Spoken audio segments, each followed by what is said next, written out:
Hi, you're listening to Celluloid Codswallop with James and Gemma. Sit down and enjoy yourself, grab a snack, and have some fun.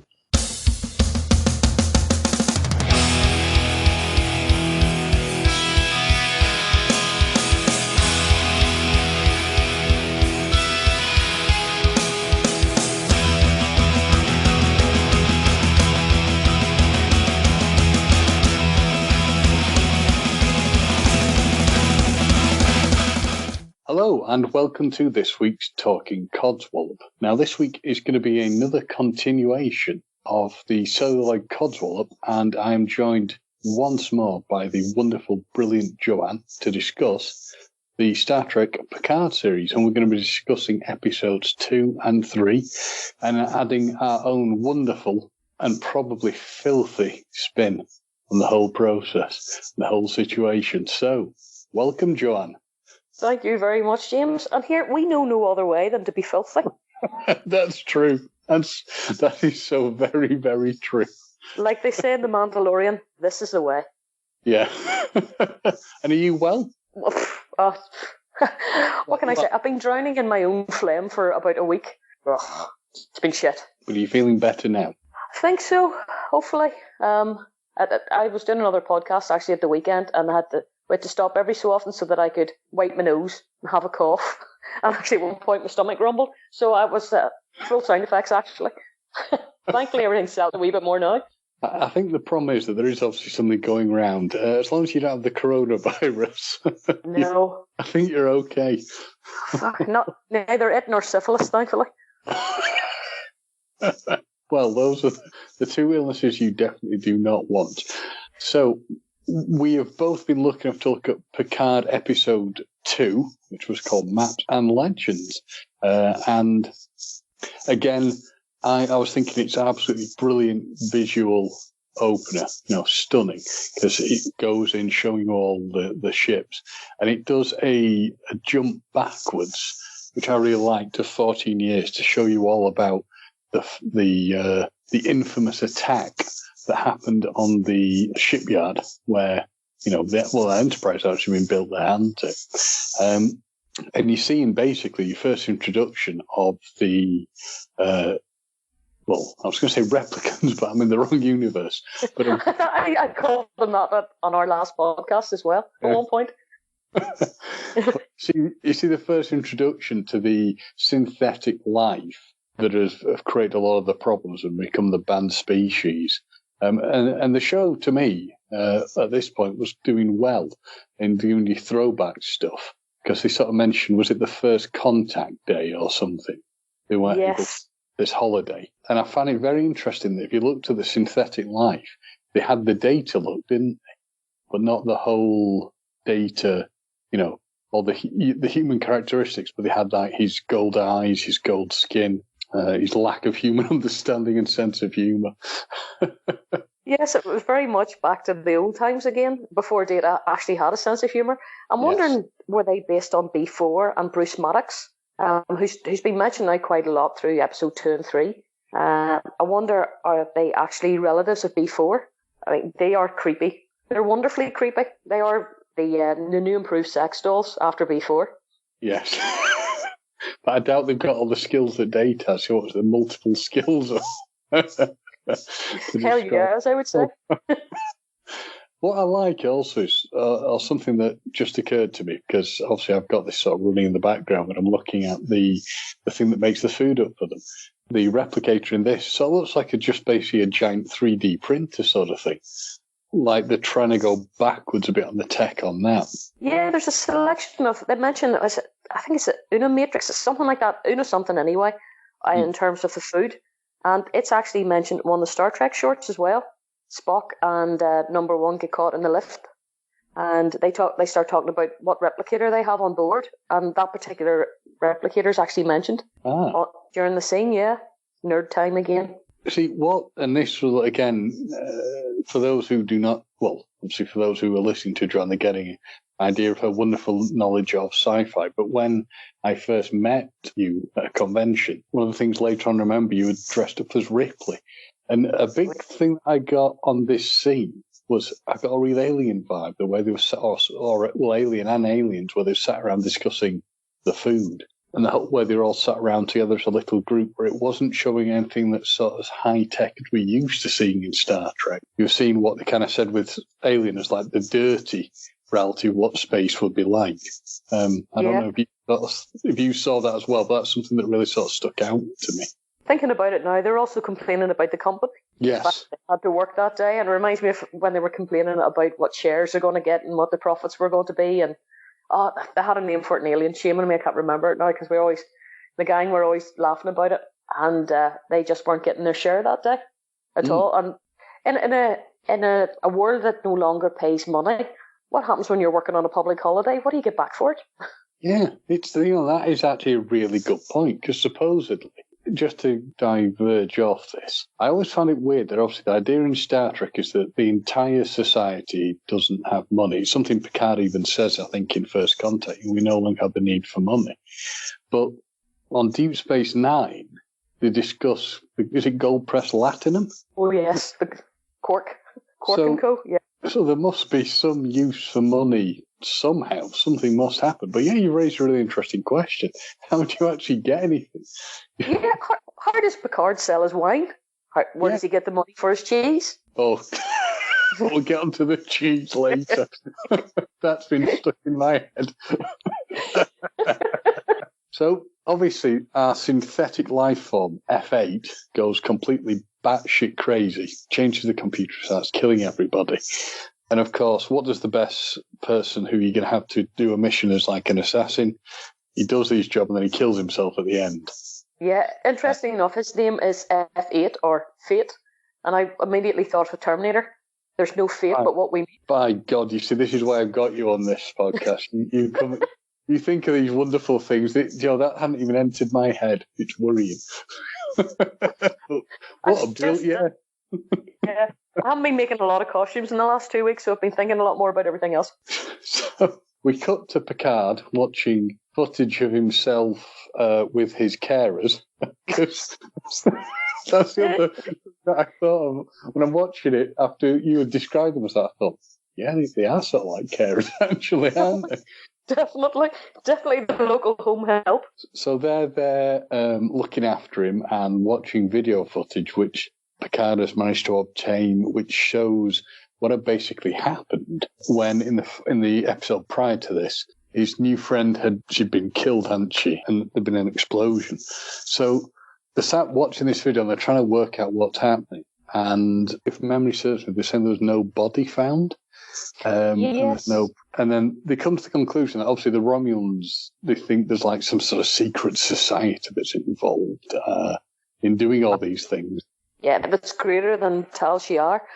Interestingly called the Shatvar, or is the shit fart, as I couldn't help but think of them as, which was, again, takes us back to the cheese. Yep. But yeah, so the shit, they're even more devious and secretive than the Tal Shiar.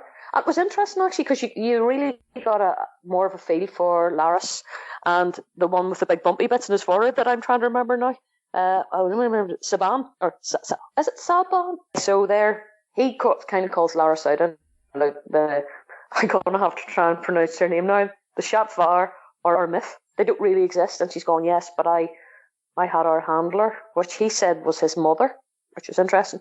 Got her drunk one night, and she admitted that they did exist and that they had a reason for existing, which seemed to be, I think maybe Laris was making an association here. She thought that was maybe a pure hatred of AI, and that's why the Romulans only had computers that did computation and not artificial intelligence.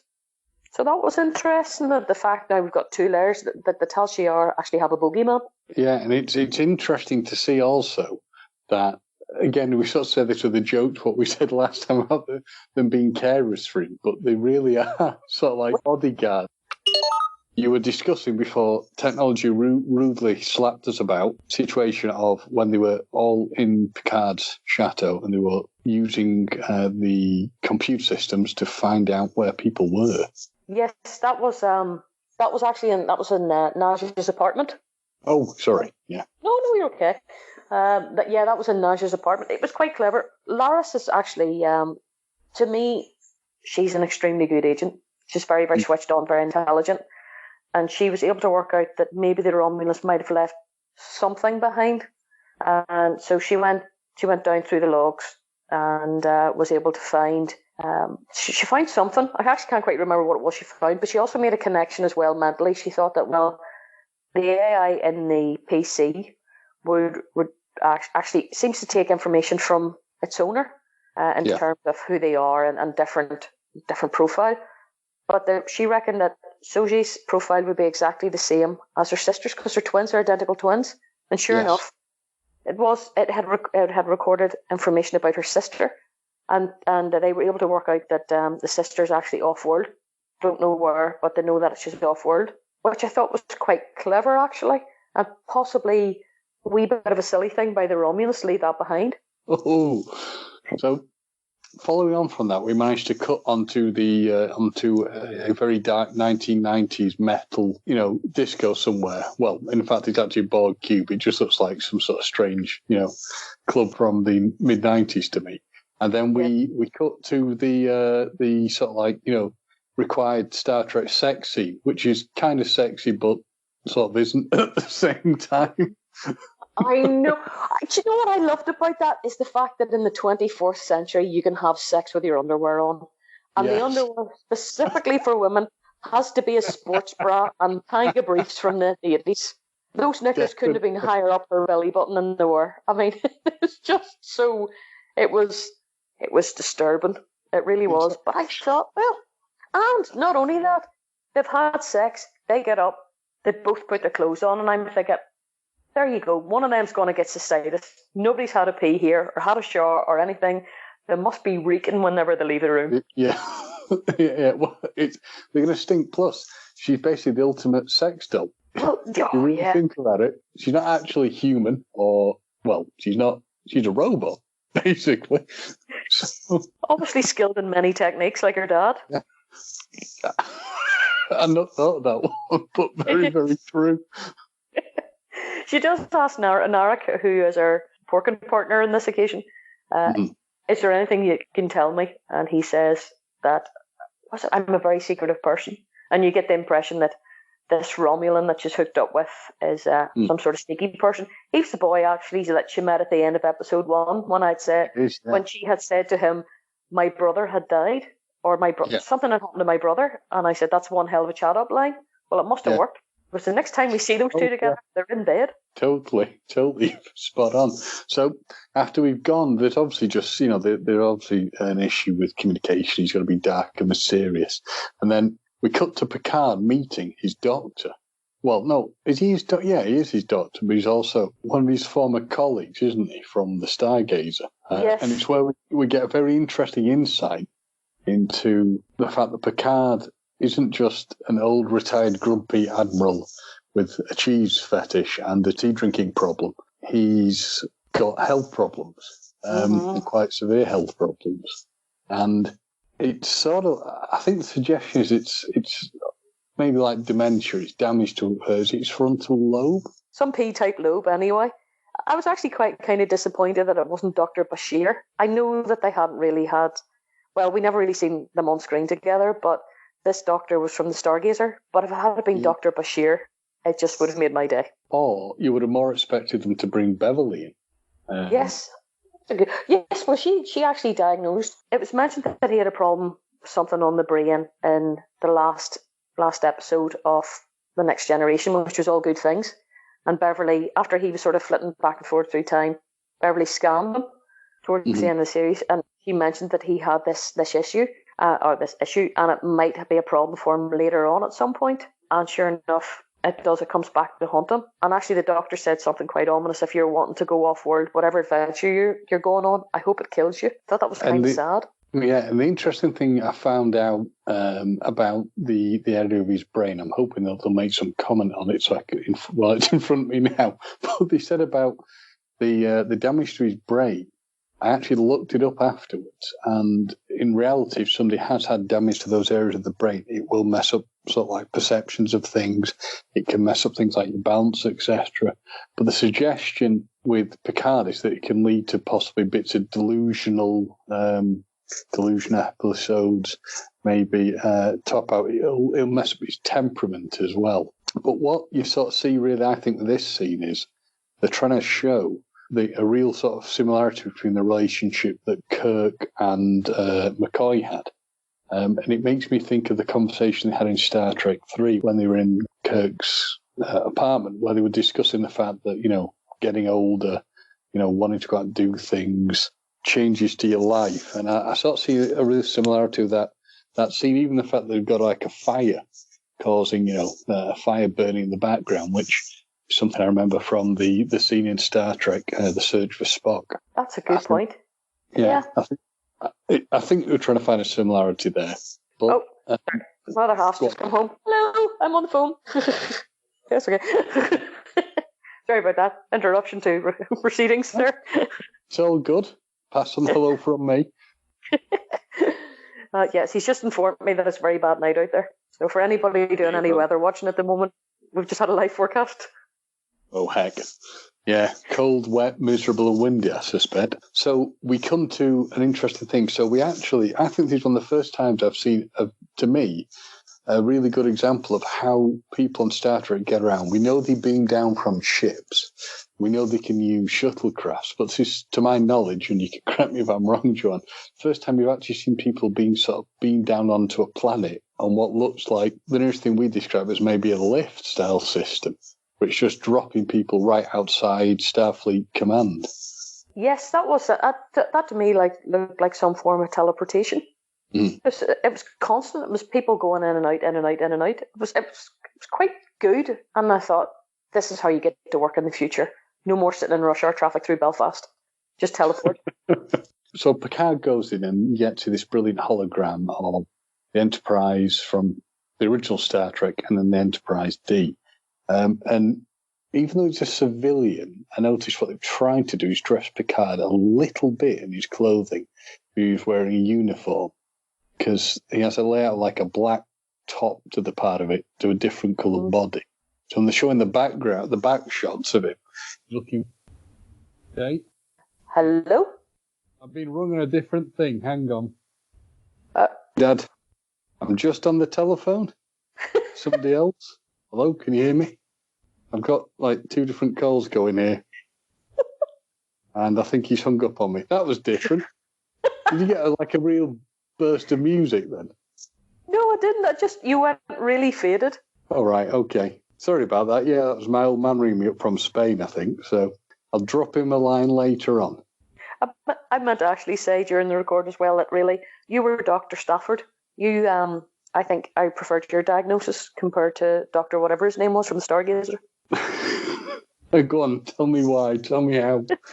Because yours is much more interesting. Plus, it's much more enjoyable to know that you got that way by eating cheese rather than having something wrong with your brain. The reality was he was eating cheese and drinking far too much tea and wine. Yeah, it didn't explain the farts, or the fact that number 1 has obviously run off because we haven't seen him again. I was going to say the fact number 1's vanished tells me that the cheese has just got too much for him.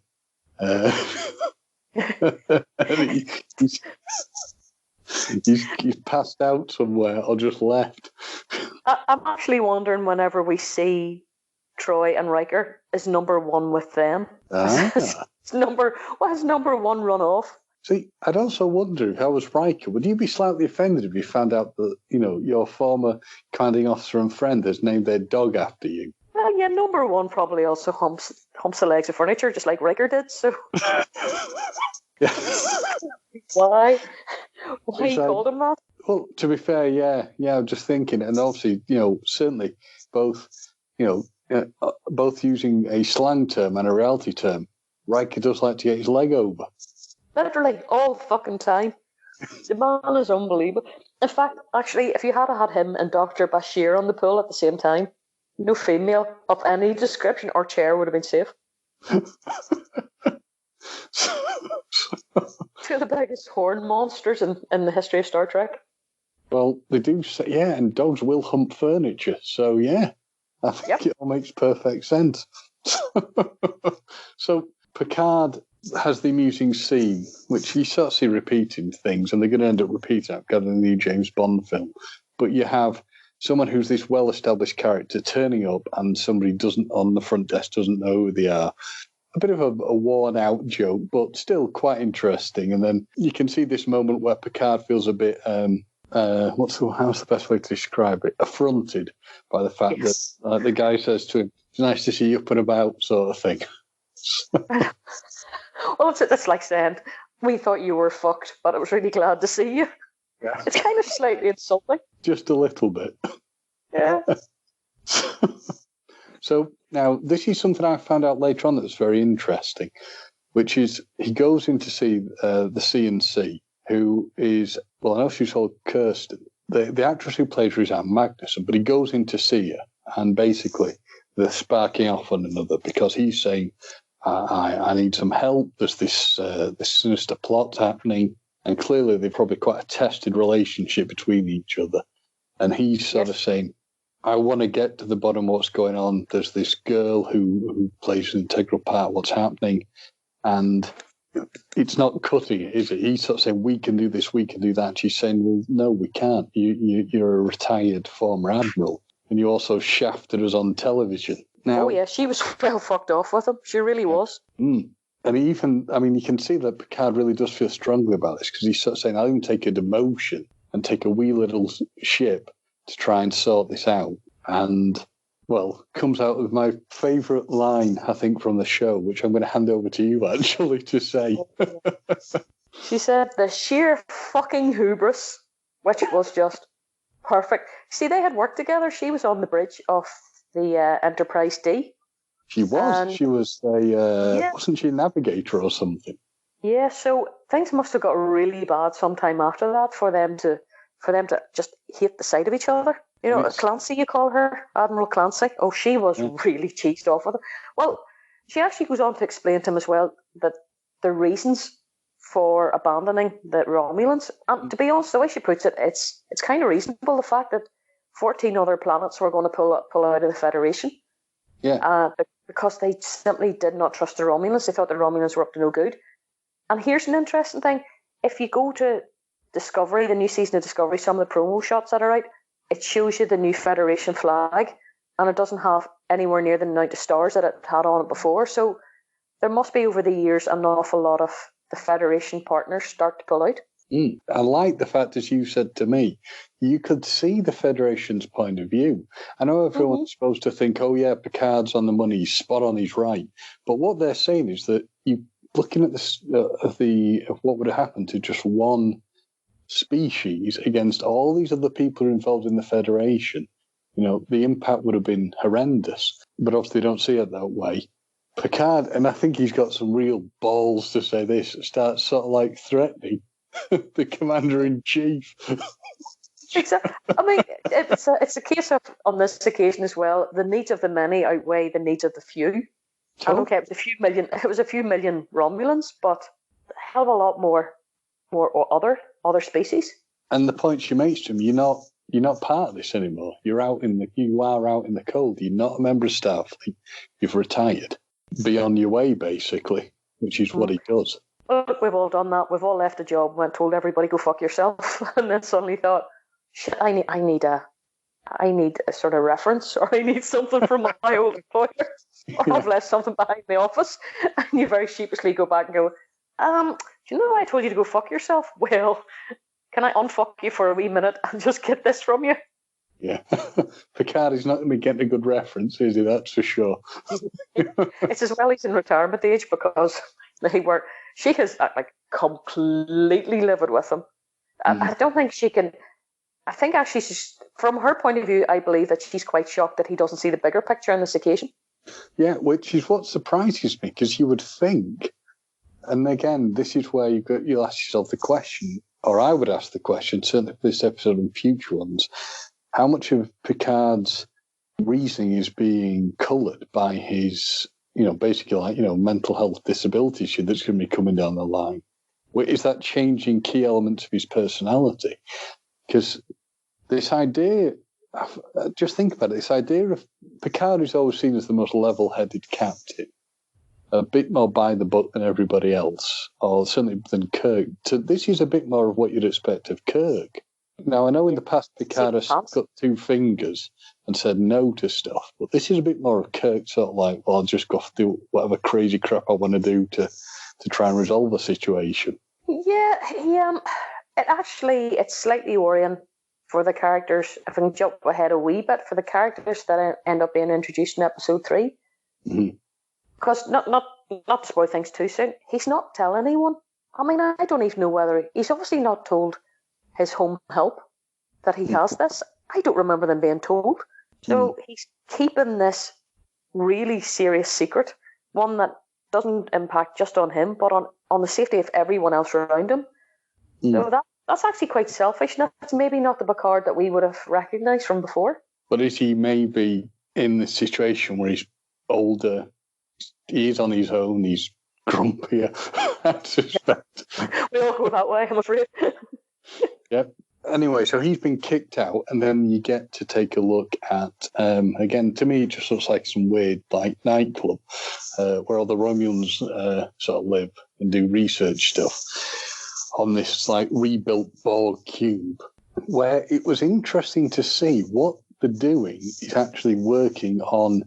You'll have to correct me and make sure I've got this right. I bow down to your superior knowledge on this.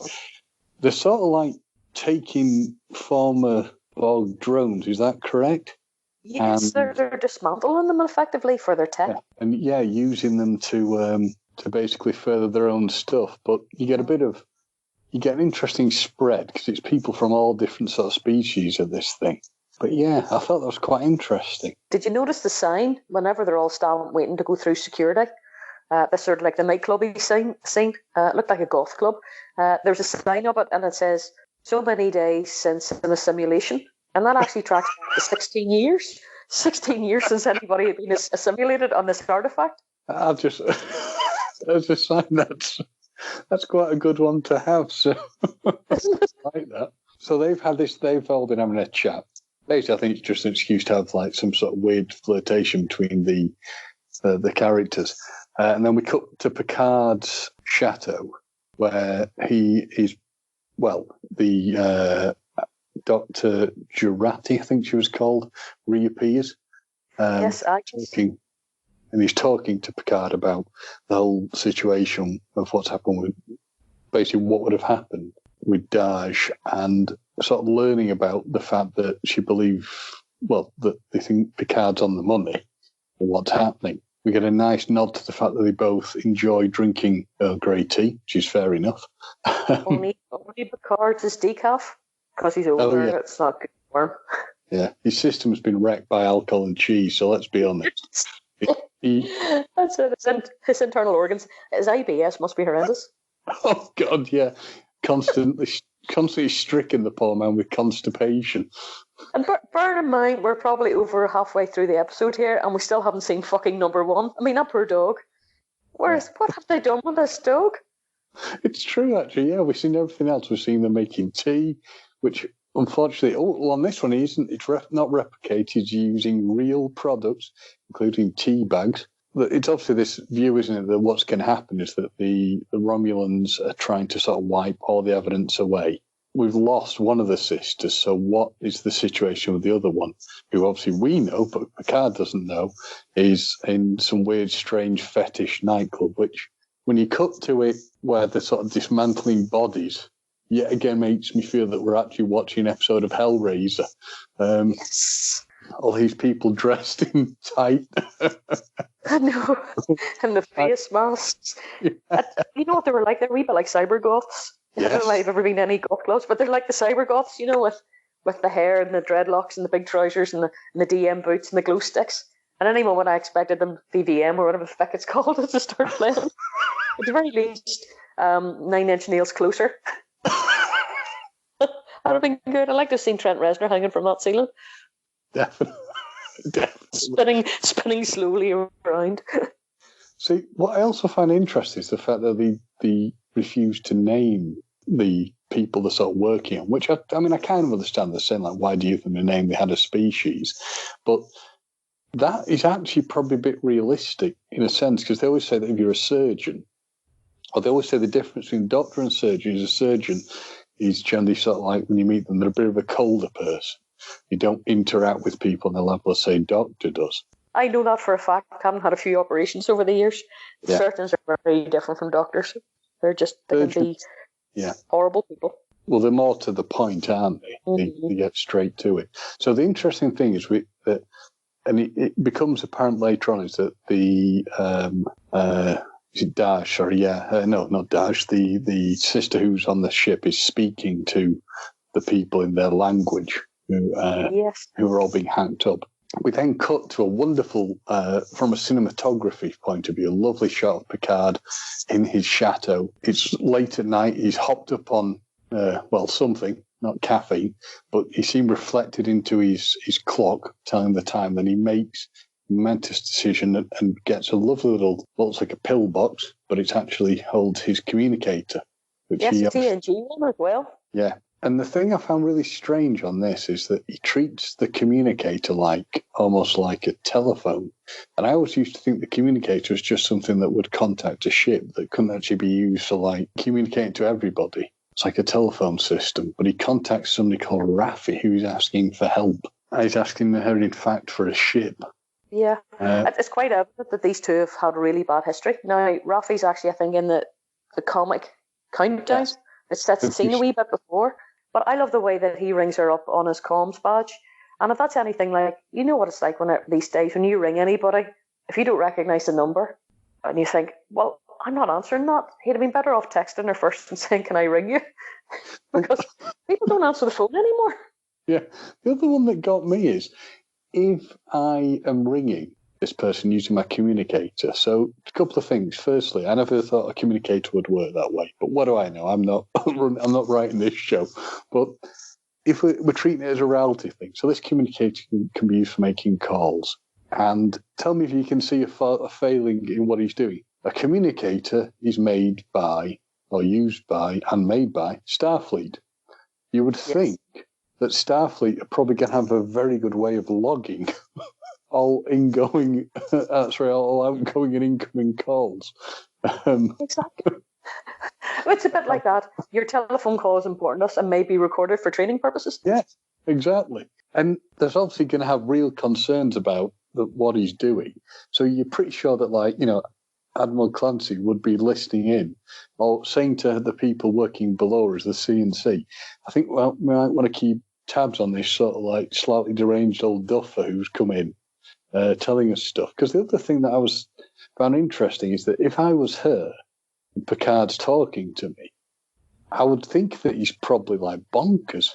Yeah, she don't forget, because we may have jumped forward slightly.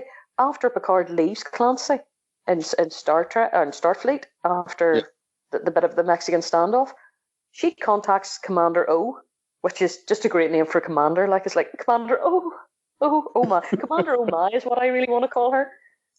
And she's supposed to be Vulcan. But you get the impression that maybe she is she Vulcan? Is she not Vulcan? Is she maybe a Romulan? Because she brings another lieutenant, I think comes in, and says to her, you need to keep on the mission. You then learn that they were the ones that wiped out I was going to call her Nadia, but that Nadia's from What We Do in the Shadows. Nash. Her name's too close to so many others. And for her to stay on mission. And then this operative says, well, I have my best man on the job, who turns out to be her brother. Yeah. So you jumped ahead a wee bit there, but as you said, there we go. They had a communication. Now I'm trying to work out who's actually higher up here, because the Vulcan is a Commodore, and that's right. I'm trying to work out. Maybe I'm wrong. Maybe she isn't the CNC, but I always thought she was. But anyway, but what I love is it cuts to a scene after they've been discussing the concerns there between the Commodore and the Admiral. Basically, Picard getting bollocked. He becomes an overgrown schoolboy on many occasions. Things that you never would have seen in TNG before. Totally, but it just ties in perfectly to your comment last time about being looking after him, there, old man. Do you want a cup of tea? Are you all right? He just can't leave him to his own devices. He's telling everybody what his plans are. He's going to Starfleet and asking for ships. They think he's bonkers. He's now started up another conspiracy somewhere else. He's just a massive. He's just a trail of destruction all around him at the moment. But it suggested to him that, he needs to get someone to help him. And obviously I like the required name check of, Riker, Waterford. Get those people to help you. Obviously the budget didn't stretch to bring them all in for the whole show. So... No. If you had excuse to come back and go, no, they would do it if I asked them, but I don't want to put them under, Absolutely. I don't want to put them in danger. And then that's when Savan suggests that he uses somebody he hates, and then he gets his communicator, gives Rafi a call. I think what had basically happened is the fact that Amazon was going, they want how much to bring them back? I do love, actually, just thinking about it as well, Picard said, I'll take a demotion. I'm just thinking, that is sheer fucking hubris. I'm going back to that bit again. That scene definitely played so well. It's hard to nearly get past that scene. In that whole episode, that is the scene. The fucking bastards and fucking hubris are just... You could have just showed those two scenes, actually, and I think everybody would have gone away happy. Well, it's the first big F-bomb that we've sort of had in Star Trek, to my knowledge. Discovery. Tilly says, this is fucking cool. And by goodness, people clutched their pearls all across the galaxy when they heard an F-word in Star Trek. I thought, oh, come on, people, this is the 21st century. Much, much worse words that I could come off with now that I don't know whether you'd really want me to say than the word fuck. So the Commodore meets with the sister of the Romulan whose name escapes me, who's banging the robot. There you go. Yes. I've gone all Malcolm Tucker on his description of Star Wars there. But they also have a meeting. They're talking to each other, aren't they? About saying that there's a problem here. The Admiral has made me aware of it. We know Picard's up to something. We've got to stop him. And then it cuts to Picard in basically his old man leather jacket again. And he's going to see the person who, at this point, we don't know who they are, who he had called, who was Rafi. Yes. We don't know whether it's male or female. Actually, I just remembered something. Whenever Narek's sister goes to visit her brother, whenever she goes to visit her brother on the artifact, she hints that she had given him permission to seduce Soji. And one thing I noticed was nobody made the bed. So not only did they not have a shower after had sex, they didn't even make the bed. Yeah. Filthmongers. That is something that needed to be just highlighted. I'm just thinking what's going on in that artifact. They're like students up there. The rooms are badly lit. There's goth music everywhere. Nobody's eating. You never see anybody eating. And they're having sex continuously. I mean, it's very, very poor. Imagine what the smell must be like. I mean, actually, jumping way, way ahead, Narek's sister actually says to him at one point, I can smell her off you. I'm thinking, well, I'm not surprised. There's no evidence that anybody has had a shower in any of these episodes. Picard's farting and having cheese and wine, and Narek and Soji are just smell of carnal lust continuously.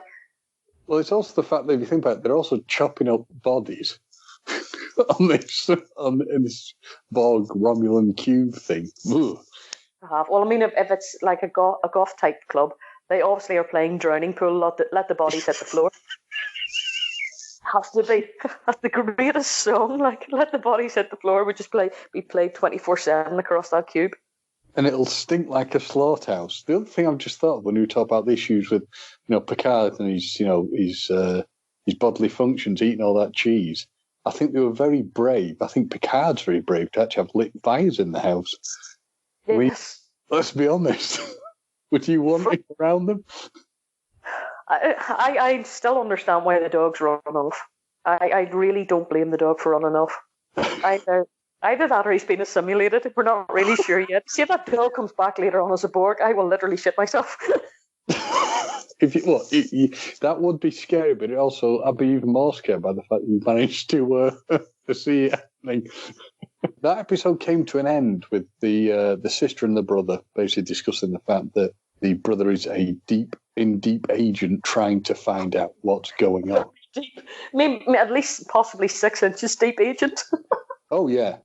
Yeah, no, balls deep agent. Let's get that. Balls deep agent. He's a balls deep agent. Who just enjoys the smell I just keep thinking about that, and it doesn't make his bed. He's a dirty Romulan bastard. Laris would be absolutely disgusted with him. You're right. He's basically a Romulan student, isn't he? A stinky, filthy Romulan student. Probably sits over one pint the whole night as well. So are you all right if we dive into episode 3? Oh, yeah, sure, go for it. Yeah. So I love the fact episode 3 opened showing us, again, it's a flashback to the past, but it showed us Picard basically at the top of his game when he was an admiral after he'd sort of saved everything and when he'd had to go to Starfleet to discuss his concerns about what had happened after the incident, the solar flare sort of situation, as I understand it. You also got to see Raffi, and you also got to see uniforms we've not seen before, unless you were someone who'd looked at comic books where they'd showed that style of uniform that was different. I thought it could have been interesting, because obviously you've seen Picard as an admiral at this point. I think it could have been interesting if maybe he'd still been a captain and they made him an admiral upon retirement as a way of like shuffling him off. But it basically turns out that the problem is Picard has tried to hold Starfleet to account over what's happened with the situation at Mars, everybody, with the synthetics killing everybody. And he's saying that the situation, I think if I've got it right, he's sort of saying the situation needs to be looked at. We need to find out the reality of what happened. Just close everything down won't stop it. And then he made the ultimate mistake people, unfortunately, in Power make, which is he thought he was indispensable. Mm-hmm. And to somebody as big as the Federation, even if he is a wonderfully highly decorated admiral, he's just a little minnow, isn't he, swimming round in the pond. Poor Raffi. He just blew up her world at that point. She couldn't believe that he had said, if you won't help, because they're banning Siths, there's going to be a galaxy-wide ban on Siths as well.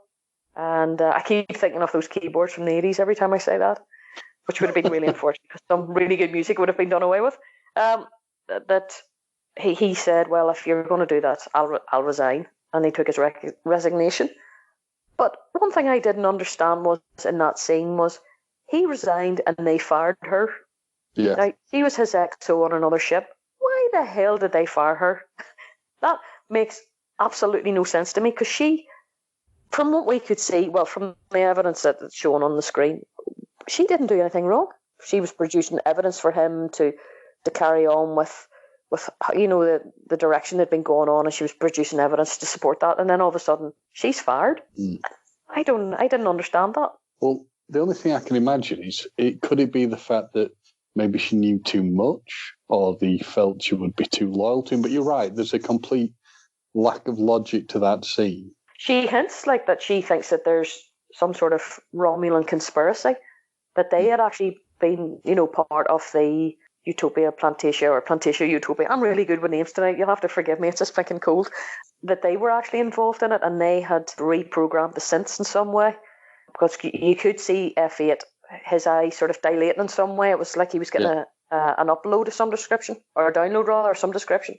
Some sort of malware being put into him. But whether it was because she had actually said somewhere, vocalized about this Romulan conspiracy, and someone took her out. Was it Commodore O? And 14 years ago, whatever rank she was, did she have a part in that? You don't know at that point, but it doesn't make sense that she is fired. I still can't. It's funny because I've watched different things to do with it over the last couple of days, and nobody's mentioned that. Nobody said it doesn't make any sense. I was kind of hoping somebody might have a theory somewhere, because for the life of me, I have no fucking clue what's going on there. Because she says that, you tender your resignation and I got fired. I mean, you can see that Picard says it's like his last throw of the dice, it was his gamble. Would he obviously thought they would keep him on. I was never sure what Raffi's post was, what her rank was. I could never quite work that one out, whether she was a commander. But I was thinking if she was a commander, she would have worn red. So I'm not sure what her actual, posting on the ship together was, because it isn't the Enterprise. Oh, I'm sort of spoiling it for you, or hoping I'm not spoiling it for you, but it wasn't the Enterprise they were on together. It was a different. No, it wasn't. It was a later ship, and she was supposed to have been the XO. Right. Okay. She would have been quite high up. Why the fuck they got rid of her? Who knows? I'd say that is a major failing. Now, I must admit, I enjoyed episode 3 better than episode 2. I thought episode 2 was a wee bit choppy. I thought they were trying to do too much. I still can't really warm to Suji. I don't know as the actress or the character, but I still don't find her. She doesn't have the X factor that Data had, or War, or B4. Or Lal. There's just something. It's hard to warm to the character. I know what you mean. Yeah, I'm just not getting her at all. So I was kind of glad whenever we went into episode 3 and we were able to see other characters, and Raffi being one of them. Certainly she's quite shocked that Picard has come back into her life, because she's extremely bitter after what had happened 14 years ago. Yeah. But because in the conversation, it's quite evident that he hadn't supported her or done anything for her, actually, as she slipped back into her addiction habit again. Yeah. And he just stood back and let that happen.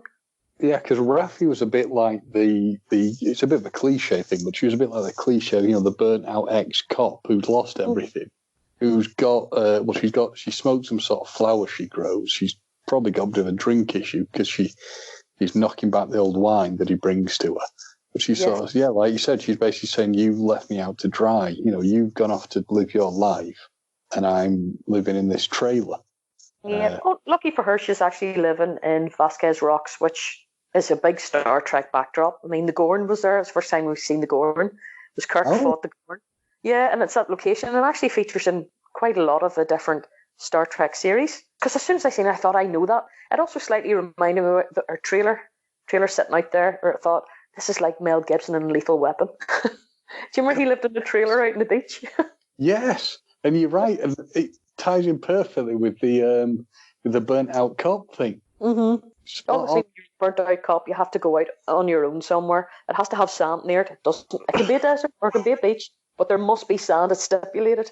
Once you get your papers, whenever you leave the job, whenever you throw your gun down and your badge onto the desk, and absolute disgust, saying you'll never see me again and all this and any other 80s cop cliche stuff, then you have to go and find somewhere with sand. Yeah, just before you leave the door, the captain goes, "And where are you going to live again?" Somewhere sandy. Yeah. Somewhere that Anakin Skywalker would have hated. Oh, yeah. Oh, God. That's a high ground around there, but in Vasquez Rocks, it mightn't have been so bad for him. So we jump from that moment of tension back to the Romulan Borg cube thing.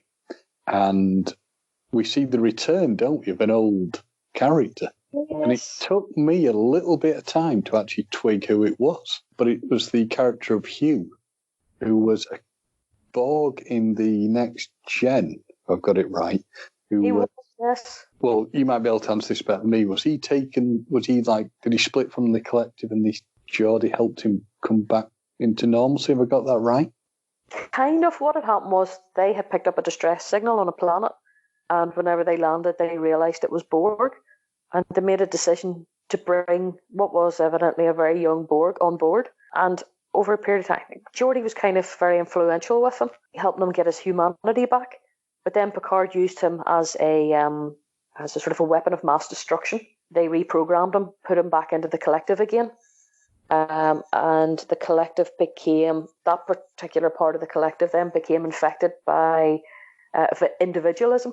And that's how they split off from the collective later on. And then Lore finds them. He finds that takes that story later on. So whenever last time we seen Hugh, he and the ones that fought against Lore were actually decided to strike out on their own. So somehow Hugh, who is really, he's the perfect one for helping these people who had been Borg to readjust again. Interestingly enough, it's certainly come a long way as well, because whenever they tried to take his Borg implants away and help him, I think in Next Generation, it was much more difficult. You couldn't separate the person from the Borg parts. But it's obviously been quite successful now because they're doing it on a daily basis. But he has a false eye, and then you see wee bits of implant in his face where they filled it in. But his voice was quite modulated. Whenever we see him in TNG, he had that sort of modulated sound that the Borg have. But now he has a normal voice, and he's quite a rich, melodious voice, really, whenever you hear him in real life. But I think if I hadn't have known that he was coming into it, I'm the same. I probably would have been sitting through the episode going, I know that guy from somewhere and I can't think. And they've kind of gone, I think with this, the way they've made him look, is they've sort of tried to go with a bit of a Frankenstein's monster style look, maybe. A little bit botched up, but looking a bit more human than you expect. So they're having some sort of conversation, aren't they, about like getting involved with working with the Borg people who are left over, the former drones. And then it sort of jumped from that. There's obviously, again, some sort of thing about it was coming from high up Romulans asking to have this done. And then we jumped to Picard dragging his tired 94-year-old self through the desert to find Raffi. Oh, gosh, yeah. Oh, boy, that wasn't a fun. Now, lucky enough, he had brought the wine. The wine, interestingly enough, was she asked him, was it the 86, which was the year that they announced the Next Generation. But, yeah, she is really, really fucked off with him. She really is. She's lucky, actually, she doesn't bust a cap in his ass. It's only the wine that saves him in the end. And she actually throws the water out of her glass to make room for the wine and then sits down to have a vape. Now, I didn't realise vaping was still a thing in the 24th century. I thought by then people, okay, it's drug-induced vape. And she admits it. What, snake leaf that she's using? Because she takes it off. She actually has it growing on her property. Again, it's just quite handy. Didn't see Mel Gibson obviously missed out on that bit. That was a bit of the contract he didn't realise he was supposed to sign that day. Is you're supposed to grow your own drugs. When he sort of chased her down the chatting, she's gone far now. She's not even interested in drinking out of a glass, is she? She's just drinking it straight out the bottle. But their conversation doesn't go well at all. Yeah. She basically told him to bugger off. Basically, she's nursing that bottle of wine like it's some sort of like milk bottle, and as a child, sopping away. And but good on her, even though she absolutely hates him and can't forgive him for what he had done. She does tell him she's got him a pilot, which is probably more than he can expect from her, because he can't persuade her to do anything. She's still convinced that the Romulans were part of the explosion on Mars. That was all to do with them. And he's saying, yeah, there is a Romulan conspiracy, but I still don't think it's Mars. He still can't get his head around the fact that the Romulans would actually scupper their own chances of being rescued, because that's the ships that were being made at the time. Yeah, and again, that sort of maybe kicks in with this thing of Picard becoming a bit more stubborn. The scene then jumps to, it's Japan, I think, isn't it? Where Dr. Hidrati's sat listening to music on a, I'm sure they're not meant to be, but I just think Apple, oh no, it's Amazon. Sorry, what product do Amazon create that's wireless headphones? Amazon branded, I'm sure, wireless headphones. And then they're pretty much like that. Then turned out that Commodore O just appeared. So I'm assuming, I would have loved to have seen her beam in, but she just turns it. Well, I found out she's the director of Starfleet Security. So that lady is the CNC, the other admiral. She has on these dark glasses. Yeah. She's gone the whole Roy Orbison. The other thing that got me is, if you look at the scene there, her ears have suddenly gone really sticking out, where she's, really sticking out. She looks like she's some sort of like troll or... She's gone very Lord of the Rings. Yeah. Mm-hmm. She really has. Any moment, I think by the end of the series, she turns into Gollum.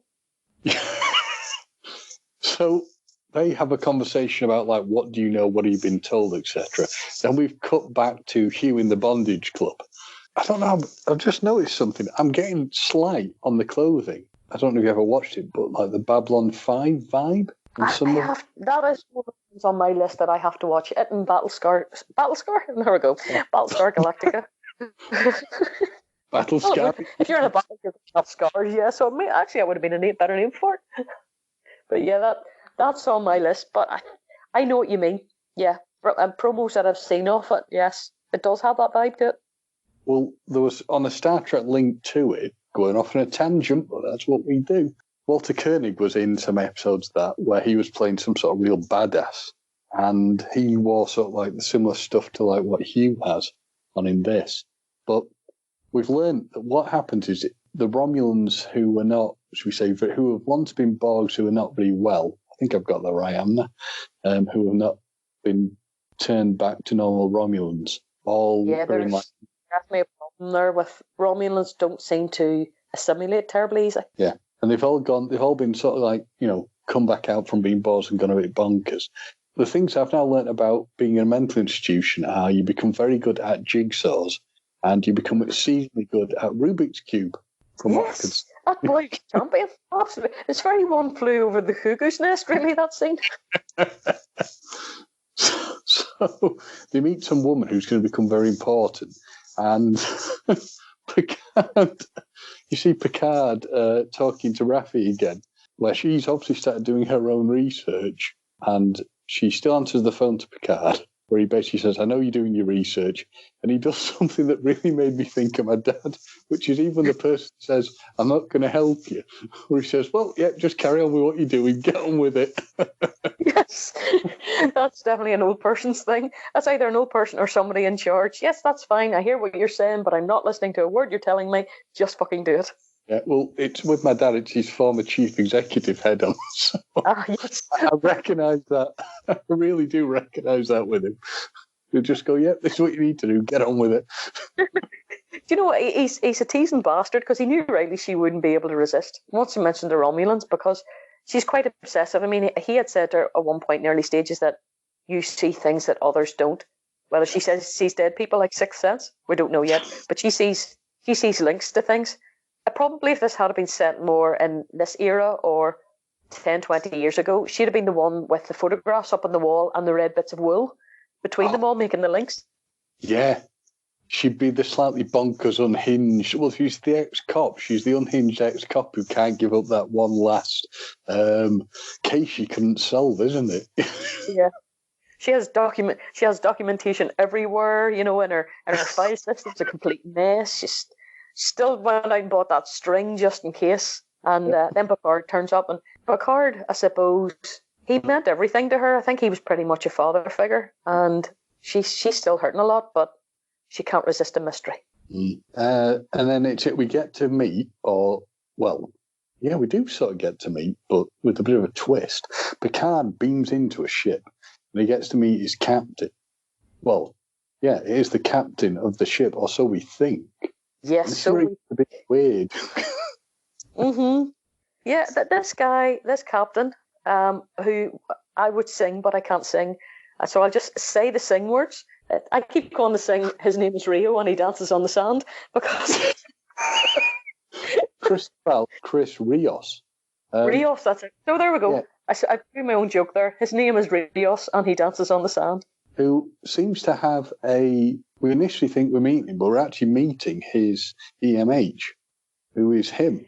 How vain is that? He has an EMH who looks like him, only he has slicked back hair. So because that's obviously a vital thing, and a black lab coat. And then we walk into the bridge, and there he's sitting like the heroic Han Solo, Raiders of the Lost Ark type characters. That he's injured and he's smoking a cigar. Again, there's an awful lot of smoking in this episode, considering Gene Roddenberry had refused tobacco advertisements for Star Trek, and we've already had vaping, and now we've had a cigar with a new captain, and he's sitting with a bit of titanium in his shoulder. Which is quite ironic with going back to Gene Roddenberry, because he was an incredibly heavy smoker. So. Yeah. Well, apparently he had refused cigarette advertisement. And any time you've seen cigarettes actually in Star Trek, the Frankies, when they accidentally go back to World War II, can smell it, and they are like, oh my good grief, what is that? And somebody says, well, that's a really dangerous substance. And any time it's mentioned, the Orville did the best one, whenever the two big ones that look like Worf, because the Orville's a piss take of Star Trek, they get hooked on cigarettes. I love that. That was just brilliant. But yeah, he's sort of sitting there, and he has an airplane moment where he pours out a drink. I think he's going to drink it, and he throws it over his wound. And I thought, well, there's a guy with a drinking problem. I have a drinking problem. I can't find my mouth. So he throws it over his shoulder, which is just seems an awful waste of good drink. But he's really tough. He's going with that, as you said, it's all the obvious sort of tropes, would we say? The stuff, he won't have his wound stitched up because he's too manly and tough. And he'll smoke his cigar. He doesn't care, and homoerotically sits there with his shirt off for most of the conversation. That's true. I didn't think of that one. Well, it's all the boxes. It is all the alpha male things that you expect. That's true. So we then he and Picard have this great conversation. Like, I can smell that you have, I can smell it on you. You're Starfleet through and through. Your ship's wonderful. Blah blah blah blah blah. It's like we've got to move this one along somehow. So obviously we've seen he's a good guy, and we cut to a Raffi who's on the computer and finds some sort of hidden message. Yeah, I was just noticing actually. She finds some information, something linked with free cloud, which made me automatically think of some sort of cloud storage. But I think free cloud is actually a place. But that confused me at first because I'm in IT and I went, free cloud? Okay. Where's that backed up to? I started thinking of the cloud principles for security of information. But it's this place called Free Cloud is mentioned. But I've never heard of it before. Oh, I haven't. Interesting. It cuts back to the ship where the captain has an argument with his holographic doctor self, and he's sort of saying, "Aren't you even slightly, wanting to work with a wonderful, brilliant Picard?" And that's the thing that comes, to this point to me, it sort of hits you. Picard is a huge figure, isn't he? I mean, we always know he has been, but he's sort of recounting just a few of his greatest hits, like Captain of the Enterprise. He worked with Spock. He did all these things. You're going to want to work with him. Yeah, that was the emergency navigational hologram who had possibly the worst accent I've ever heard on Star Trek yet. He sounded like he was going, "Oh my goodness, they're going to take me Lucky Charms." Would you not work with Picard? Is he supposed to be Irish?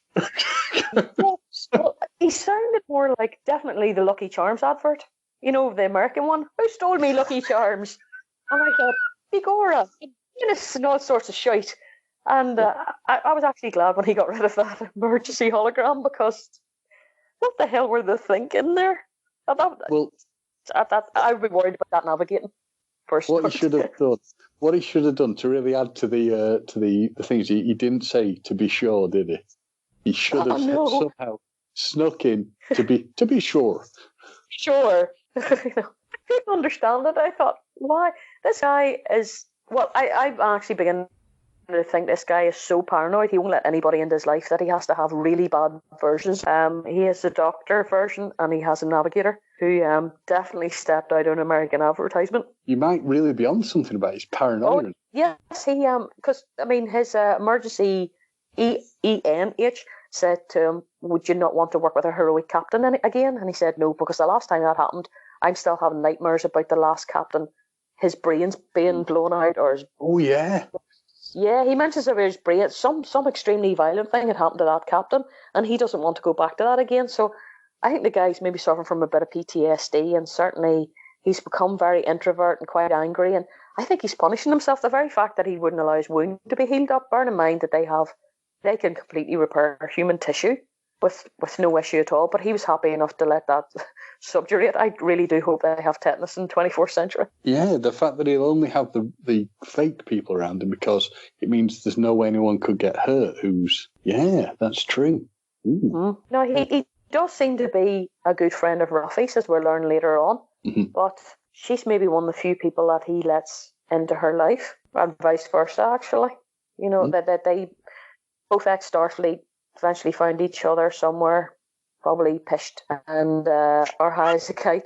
Maybe they woke up together. That wouldn't surprise me. In fact, for future episodes, wouldn't it be interesting if they go onto the Borg cube? Get jiggy on the Borg cube. Don't forget, you're not allowed to wash that, and you have to do it in your underwear. And your woman are still going at it, because his sister's fucking raging. She's strangely jealous. There's a whole Cersei Lannister thing going on with the woman. I thought that. You know what's even scary, though? How she's like appears as a hologram? What if she appears and watches? Yes! Oh! I'd like to think she's in the corner saying, "Have a shower, have a shower." Oh my gosh, they're not showering. Oh dear, good grief. Take your clothes off. No, they're not eating. Maybe they don't take their clothes off because they know she's in the corner watching. That's why. Ooh. That's why they've... they developed the ability. Develop the ability. There'll be one of those ones as well that they'll get up. I was actually quite surprised they didn't get up and she didn't wrap a complete sheet round her, even though they spent all night shagging. It's vital at that point that she must be completely covered. But they went around it the different way. They had her in their sports gear. Back in Sports Direct must have actually they sponsored that particular scene. One of the things we noticed, it's a bit sort of weird and creepy throughout these episodes is the fact that obviously there is a relationship between a Romulan spy, a cyborg, we're assuming, and strange, the Romulan spy's sister. There is some, I mean, you were right, Joanne. You were on the money when you said there's some sort of slight incestuous vibe, isn't there? Definitely. She, I get the impression that she's doing the chasing and he's not.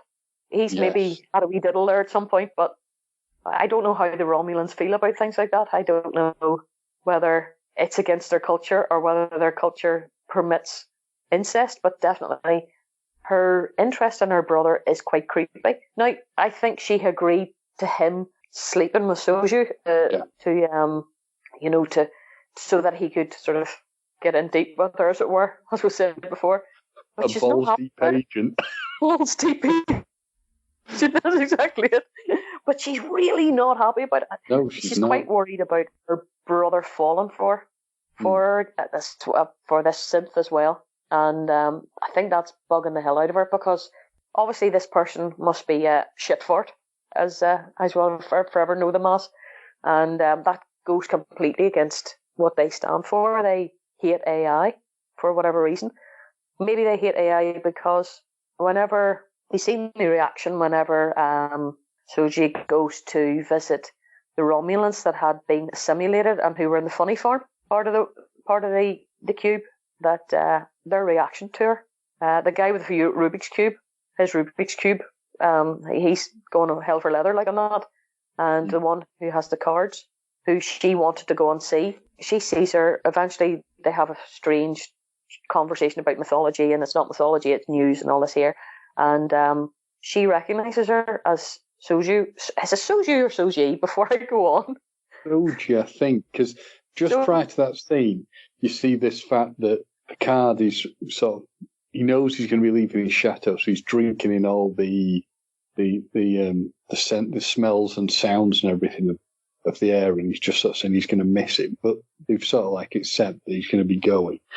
But yeah, we then jump to one flew of the cuckoo's nest for the Romulans. Yes. And it's a really weird scene to watch. Because as I understand it, they're all the Romulans who were once Borg, and who've not been so well, as you said, after they've come out of it. And Soji starts speaking to the lady who's there in Romulan. Very odd scene. But then we then jump out of that to the complete badassery that is old man Picard's home help, who are more than just his Meals on Wheels keeping the house tidy, clearly. The place comes under attack, and these guys are like kicking the crap out of them, aren't they? Total John Wick scene, this one. It was brilliant. Yeah, total John Wick, actually, yeah.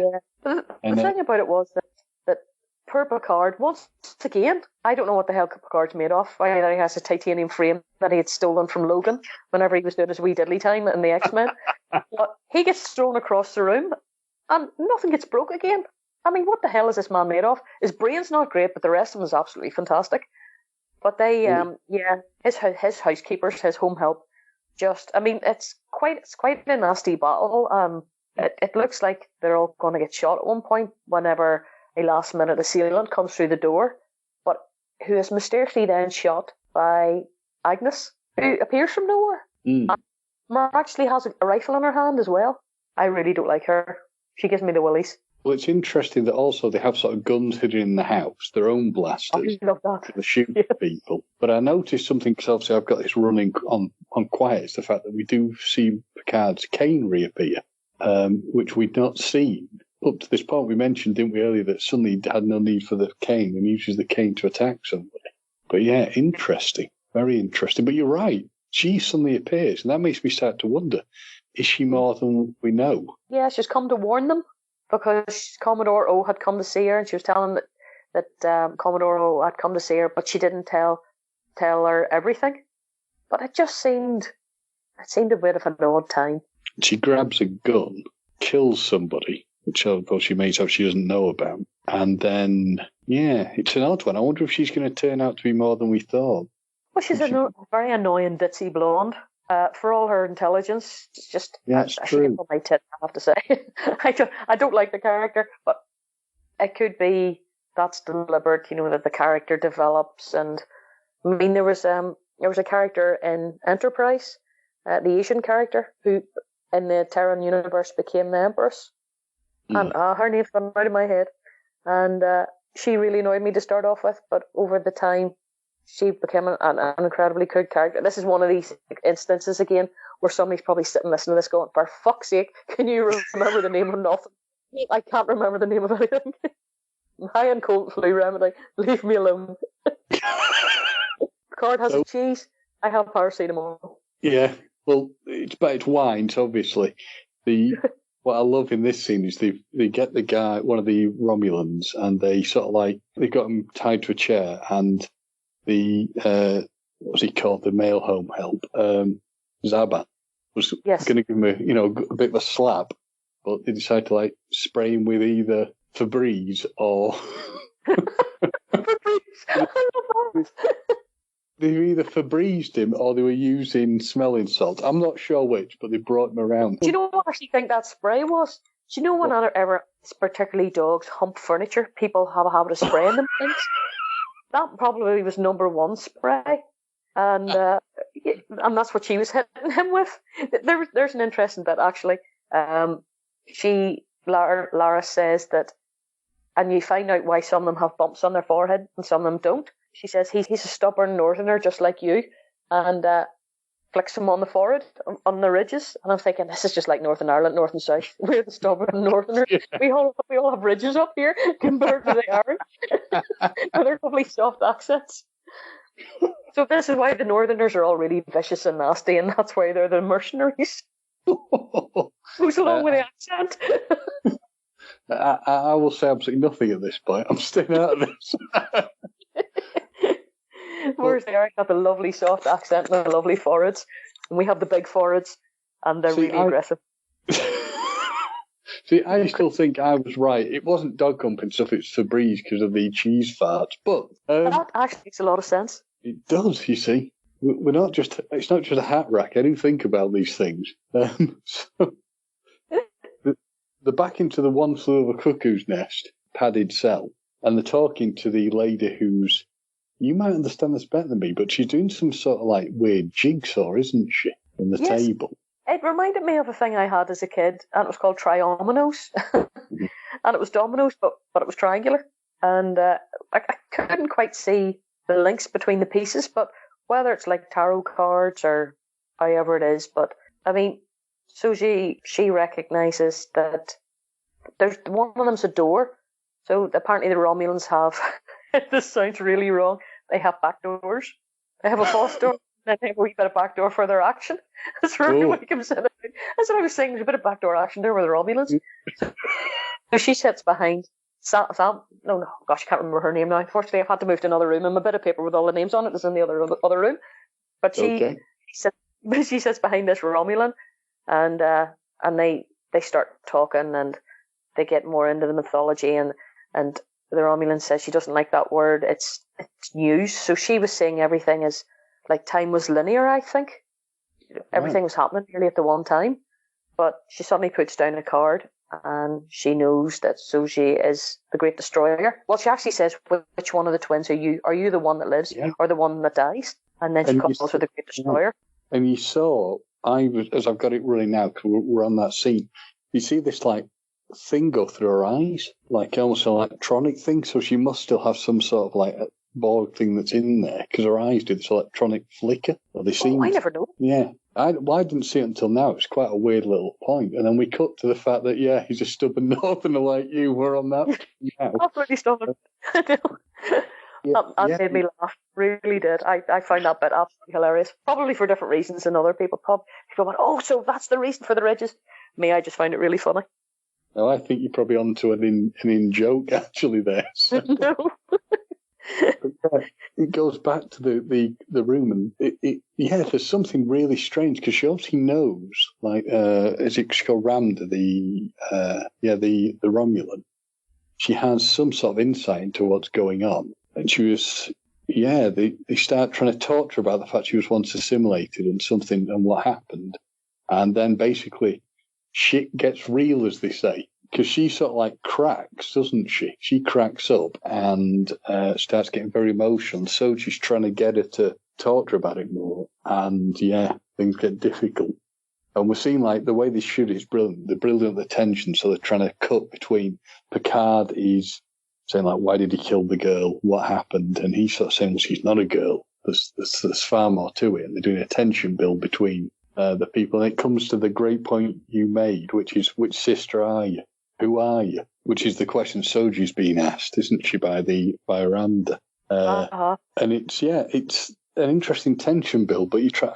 Yeah, then we just get very. Here we go. Now as you, I'm sure, remember, guns get drawn in the old mental institution part, and just beat downs are going on at Picard's chateau.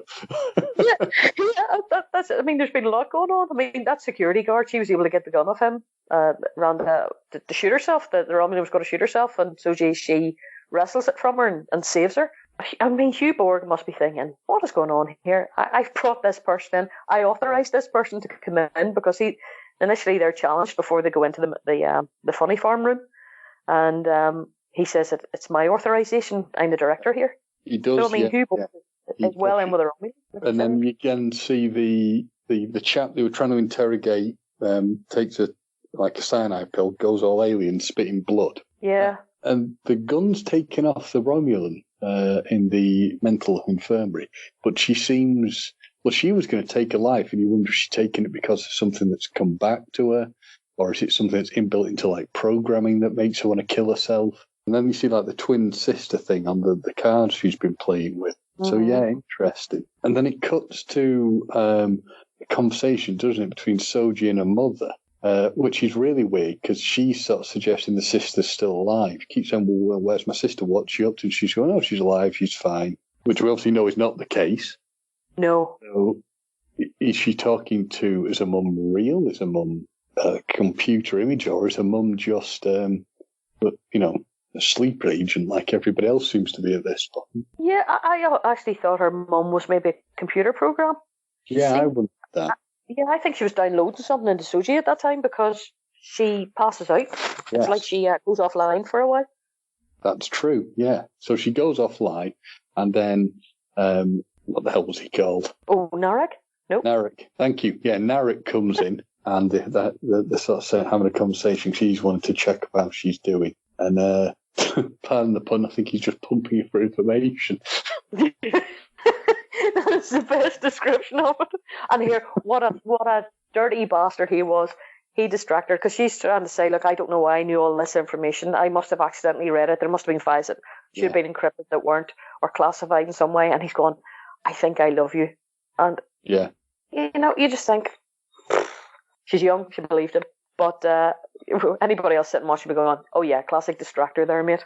I think I'm falling in love with you. Not even I'm in love with you. I think I'm falling in love with you. So that was dirty work on his part. But But his sister does seem to think that her brother's fallen in love with the synth. Which is certainly a possibility, but I'm not too sure how that's going to pan out. And then, of course, and this is what the total thing where there's some really freaky, because it cuts to the sister, doesn't it? Where I think the sister is there. Is she there in real time? Yeah, she must be in real time because she's got a normal ears. Well, alien ears. And it's really, there's something definitely, the way they get so close to each other and they interact with each other, there's definitely some sort of weird incestuous crap going on here. I'm convinced of it because... She's sniffing him. Why are you sniffing your brother? I have two brothers. I have never sniffed them. Never. I've never wanted to sniff them either. They have never sniffed me. We're a very close family, but not that way. Though, ironically, I do play Cersei Lannister, right? Well, I don't play her, sorry. I cosplay Cersei Lannister. Yes, you do, yes. Yeah. Oh, dear. Oh, my poor brother gets... Graham, the brother who cosplays, he gets something. He gets a piss taken out of him, something shocking every time I'm in that costume. But no, there's nothing going on like that. Absolutely understood. So they've got their. I mean, they just get too close. It's just wrong. There's definitely. I mean, they've got to have written it that way. We can't just be seeing this. It can't be us. That's it. I mean, maybe his sister wore sports bras. Maybe it's the sexy gear for the 24th century. So a decision has been made that they're going to go, because it cuts to Picard and the Doctor, and they're going to go and help out. Well, Picard has made a decision. He's doing what he's going to do. But the Doctor basically says, yeah, I'm going to come with you. I've killed somebody. I've got nothing worth sort of hanging around for anymore. Things have gone wrong. I'm going to come and join you. And I'm looking at it. I'm getting the same thing you got with this captain. You know, the one who hangs around with all computerized duplicates of himself. It's very much a Han Solo vibe, because he's on some weird sort of junky ship. Yeah, definitely Han Solo vibe. Looks like some sort of weird freighter. And the Doctor says, I'm this wonderful person who can do all this stuff with, you know, I know everything there is to know about synthetics. So I'm going to go. They go onto the ship, well, they beam onto the ship. And yeah, it's an interesting sort of progression. And then who should appear but Raffi? Raffi. Who has pretty cool hair. Somebody else you think of? Oh, it's Raffi. I'm just looking at things. She has pretty cool hair. So... Oh, fuck. It's like huge, big hair. But it's interesting how she's still sort of sticking two fingers up at Picard, isn't she? Saying, I'm not going to sort of basically work for you. I had lost you. I had completely lost you. All I got was, and who should appear but, and then you went. Oh, did you lose me entirely? Sorry. No, I was saying it was Raffi. I was saying she has very cool sort of big hair. But the interesting thing is she basically, you're still getting this thing that Picard's going against all the odds because people aren't willing to sort of work with him so much, are they? She's sort of saying, I won't do anything with you. And she seems suitably unimpressed by She says, look, I'm coming, but I want to go to Free Cloud, and I've found things out, but I'm not doing it for you. She's doing it for her. Yeah. Which is completely different. Yeah. I don't know how he feels about that. Knowing Picard, he probably quite hopes that he'll persuade her to, you know, to come on to his side and just stay. Which I'm sure he will. I mean, I also now, thanks to you, see Free Cloud. Hello? Hello? Have I gone again? Fuck. I'm there. Can you still hear me? Oh. Hello? Yeah, I can. I don't know what happened. Lost you again. Hello? Hello? Hello, can you hear me? I can hear you. Yep, I can hear you okay. That's a bit strange. We're getting close to the end. It's all good. It's all good. It's a bit like, Kate with the dead. They all want to go, oh God, what, like we're running, what's it called, that white noise stuff. Yes. It's just really strange. We'll be talking away and the next minute we'll just completely lose each other. We're like, what? But thanks to you now, I've got to say that whenever they mention the Free Cloud, I'm just thinking of data storage. It sounds like a really dodgy software as a service or platform as a service and full of malware and all sorts of things. Somebody had suggested actually it's sort of like a casino-y free-for-all type world. So hopefully maybe the Ferengis might be on it, because that's the sort of thing that they would be on. Yeah, that would be good. And obviously, Raffi is totally unimpressed by the Doctor, because she's sort of saying, and who are you, sort of thing. Is this the only person you've got who can help you? As Raffi says, you haven't even let me security clear this person. And I go, she's right. Fucking listen to Raffi. Don't know who this blonde bint is. She suddenly appeared. I mean, do you know that it still goes back to that fighting scene in the house? Where did she get that rifle from? She shot your man in the back. The fighting went on inside the chateau, not outside. Now, whether number one was out there handing out arms, I don't know. That's maybe what number one does. He runs the armory somewhere, and he told her up. But I think I would have put her in an airlock and pushed her into space. There's something there, and she has the cheek to sit in one of the chairs and leaves Jean-Luc standing as they take off. Well, I was just going to say, she goes and sits in, what chair would it be? Navigation? Yeah, I was thinking that too. So why is she in the navigation chair? Seems odd for that she takes that space. But of course, it then all jumps to the fact we get to see Picard say, his line of engage, which I think I can sort of see why you find the Doctor annoying, because she does just this sort of goofy smile. She takes a seat. She doesn't give Picard anywhere to sit down, and they take off at warp. Now, they were all sitting down. I mean, once again, that man's probably thrown across another room. I don't know. Maybe hip replacements aren't so complicated in the 24th century, and he just has one on a daily basis. But the man just seems to be able to weather anything. He really does. But they take off, and then that leads him into new adventures. Finally, Picard is in space. What we've been waiting for 3 episodes. And the question I'm wondering is, well, the question I'm wondering for future episodes is our theory going to ring true that the Doctor is in fact more than she appears to be? Well, yeah, I definitely think she is. I mean, I think they believe Maddox is on Free Cloud. So is she, has Commander Roy Orbison sent her off to kill? Roy Orbison. Possibly Agnes was innocent until she was nailed that day by the sunglasses of Doom herself. And something happened with her. She's programmed, she's a sleeper agent or something, and she's going to attack Maddox.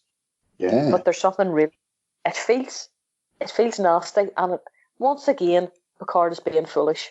This is not the Jean-Luc that we've seen in TNG. And you're beginning to see that more and more. Maybe now because we're conscious that he has that issue, that he has that syndrome or condition, whatever it is that he has, that affects him. And now he's definitely going to be more reckless. Remember you had mentioned in the last one that we did that he seemed very accepting of this weird shit that he was being told. He's just taking everything on sort of face value, isn't he? And is it the fact that he wants it more? Oh, he definitely does. Is it his advanced years that he throws caution to the wind? And is it now that, will it be even more the case that he knows he's got this mental health, this disease that's probably going to limit his time, that he's going to think, I want to go out with a bang? Are we going to see him being even more like the craziness that Kirk does? You know, he would be better off getting a tattoo on a motorbike if he wants to be really mad. Yeah.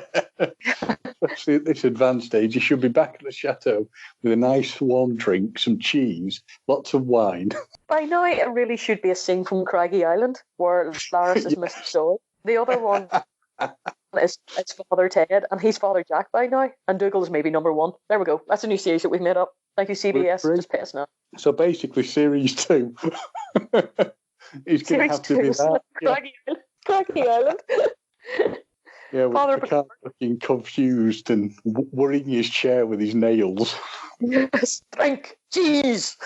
But yeah, I think we could definitely, other than the fact that, you know, we claim copyright to this new series, I think we could be on something. I reckon the Doctor's going to end up being far more than this nice, bubbly character that we anticipated, or were led to believe she would be. So, as I said in the last, in the first episode we covered, you know, how have you found this? Have you enjoyed this going into episodes 2 and 3? Do you like the way they're progressing the series? Is there anything you would have done differently? I really enjoyed episode 1, and I'm not enjoying these 2 episodes just as much. 2, as I was saying earlier, found a wee just the way it was cut. Yeah. 3 was a bit better. Rafi's acting got a bit better as it went on. I found her a wee bit maybe self-aware in the scenes that they had in the desert. It was a bit acting by numbers. I thought she looked a wee bit more settled towards the end of that episode. The fight scenes were good. I'm going to miss Laris if they go into space. I really like her, the Irish Romulan. I think she's I think she's great. Yeah, she needs to be in every scene. Bit worried about the dog still. There's another episode where we haven't seen number 1. Very, very worried about that dog. I still think that dog's been assimilated somewhere, and they're going to have to change the sign on the artifact. It's hard to know whether you would do anything better because it's radically different. I mean, you could sit and watch these 2 episodes once you see the whole series as one and think, I can see the reason behind those, but it's not giving me the oomph that episode 1 did. I'm still enjoying it, but you know how it is sometimes with first episodes. They go all out and then I don't know. It's not quite as good as I was hoping at this stage. I don't know how you feel about it. I've enjoyed it, but I sort of see, I feel sort of similar to you, raising the thing of, is it how they've cut it? Because thinking just to 3, it was choppy. It was jumping backwards and forwards. So the example that sticks out most of my mind, and I get they're trying to do a tension build, is the thing of they got the chappie tied to the chair who they're trying to get information from, and then it suddenly jumps to the mental institution, then it jumps back to them, then it jumps to the mental institution. And I do wonder if it again reiterates something I'd heard, which is the problem they've had, is that they've had to cut the episodes down in size compared to what they were going to do it like to get in a specific like 3/4 an hour or just below runtime. So like you, I'm enjoying it. I'm intrigued to see where it's going to go, and I can't remember what the exact episode run. I think is it 10 or 11, maybe. I think so. Yeah, 10. So they've not got that many more episodes to try and answer it. But again, I don't know how much they are going to answer. If they're going to want to have series 2, but we're only 3 episodes in, so who knows? Yeah, because I mean, it has definitely been choppy because it wasn't just as choppy. I don't feel in episode 1 because when we talked about it, it felt easier to discuss and to remember. Yeah. But tonight, it could be some of the cold remedy them on. I found that trying to remember back on those 2 episodes was slightly more difficult. I was getting sort of some of the timeline mixed up because of the way it was done. They were trying to push too much. I think Soji, that character, those scenes are just, they're not doing anything for me at all. They're really not. I'm so glad to see Hugh Borg, because I'm hoping that he comes back again and he's not just a one-hit wonder for that particular 1 episode. Because if he is, it then makes me think that maybe 7 and 9 is just going to appear for 1 episode, and is this how we're going to see these characters, just one-offs rather than any sort of proper recurring way? So I don't know. I'm hoping that episode 4 will be a wee bit better, and that whenever we go to talk about the future episodes, it is easier to discuss and it won't be just as choppy. I know what you mean, because it was trying to follow it. It was a difficult one. I think it wasn't. It was probably because also that many more people being thrown into the mix in the first episode. I mean, I think you're going to see some sort of interaction with obviously 7 and 9 and 7 and 9 and Hugh. Question is how and when. I wonder if they're going to be on this free cloud planet, whatever free cloud is. So yeah, interesting stuff. What would you give it out of 10? Well, the problem is we've covered 2 episodes. So what would you give episode 2 out of 10? Probably 7. And I think I probably would give episode 3 7.5 because it was slightly better, but it was still problematic. Yeah. It still had issues. And I'm not even talking about the sports bra. I think probably, yes, episode 2, episode 6 points because of the sports bra and big knickers. An unmade bed. No shower. Hell, I'm going to start dropping it down in more points here if I start thinking about that anymore. I would probably give episode 2. Yeah, like you, I don't feel it. There was as much. It didn't grab you as much as the first episode. I'd probably give it probably 7.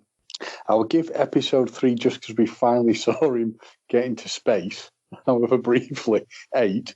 And I'd also give it 8 just for the sheer weird pervy relationship that's between the brother and sister. For that one scene in the hall where you're like, ooh, she's getting really weird. To watch that one again. I need to just cut that scene and watch it again a few times just to see. Stop leaning in so close to each other. It's weird. This is what I'm wondering. Are the Romulans just... Do they not have any problem with that? Well, are they like the Egyptian pharaohs? But you know what's just hit me? Romulus was blown up. So they're going to have a very limited gene pool. Oh, so maybe this is part of the course. Or maybe they are just weird sickos. But, maybe that is, being serious, or maybe that is the reality to the situation. I hadn't thought of that. That's a real... Yes, how many of them are left? Well, I'll tell you what, they're fairly building their fortune up by taking the tech off the poor Borg. I mean, they're using those people as workers as well. In the background, you could see some of the ex-Borg working away on the ship. But I'd like to know who was assimilated the last time 16 years ago. I think that's what now I'm wondering. Is 16 years ago, is that when they found the cube? Or did they find the cube before then? See, there's all sorts of weird theories going on as well that the Romulans had developed AI many years ago and it was a problem and they sent it out into the universe. They sent it on to the Delta Quadrant and it took a long time and they became the Borg. But it was built into them that they couldn't assimilate Romulans and that's why it's such a problem trying to assimilate a Romulan. That's some really weird shit that people are theorizing. That actually the AI, the Borg, were started accidentally by the Romulans. Wow. Yeah. That wouldn't surprise me. I can imagine that, actually. That's just weird enough to be possible. It is. And you're thinking, wow, that's some freaky Game of Thrones theorising there. Well, I think this is probably a good enough point to draw our episode to conclusion. As Gemma would always say, we've been talking of Codswallop. So I've been James. And I've been Joanne. And thank you very much. That's been great. Thanks, James.